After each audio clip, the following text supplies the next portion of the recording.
কম্বল কিনতে। ওর এত বড় সাহস, ও আমাকে না জানিয়ে কৃষের সাথে বেরিয়ে চলে গেল। তুমি তুমি কি করছিলে রুক্মিণী? তুমি ওকে আটকাতে পারলে না? তুমি চুপ করে বসে আছো কেন?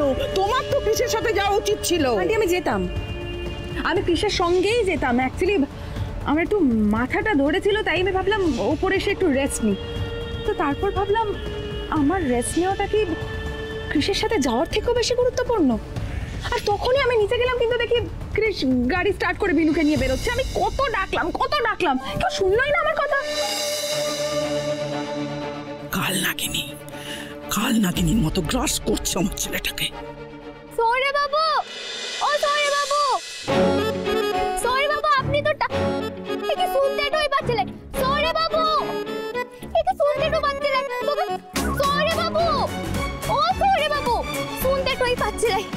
সৌরে বাবু, আরে ও সৌরে বাবু, আপনি টাকাটা দিয়ে এলেন, কম্বলটা নিলেন নাই যে। তুমি চেঁচাচ্ছ কেন এইভাবে? তুমি কি ভাবো তোমার মতন আমি কানে কম শুনি? আমি তখন থেকে আপনাকে সৌরে বাবু করে চিৎকারটা করে ডাকছি, আপনি তো শুনতে টই পাচ্ছেন নাই। শুনতে টই পাচ্ছিলাই কারণ কি আমার কানে ইয়ারপডস ছিল। এটাকে ইয়ারপডস বলে। দয়া করে বলবে কেন ডাকছিলে আমাকে?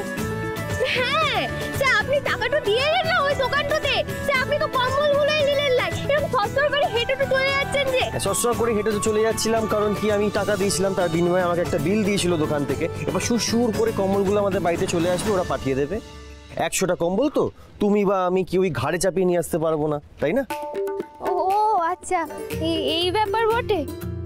সে আমি ভেবেছি যে আপনি হয়তো ভুলেটো গেছেন কম্বলগুলো নিতে। অন্যদিকে আরেকটা সমস্যা হয়েছে, ড্যাড এই সবকিছু আর মেনে নিতে চাইছে না। এতদিন ড্যাডকে আমি বুঝিয়ে সুঝিয়ে শান্ত করে রেখেছিলাম, কিন্তু এখন সমস্ত কিছু আমার হাতের বাইরে চলে যাচ্ছে।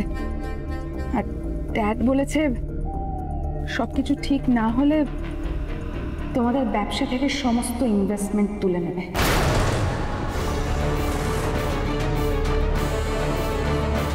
কিছু মনে করো না আন্টি, তোমরা সবাই ড্যাডকে খুব ভালো করে চেনো।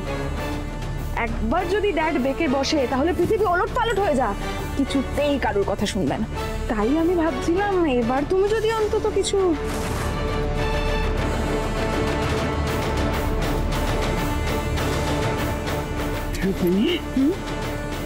আমি তোমাকে বলছি বেটা, দেখবে কিচ্ছু হবে না, সবটা ঠিক হয়ে যাবে। আমি নিজে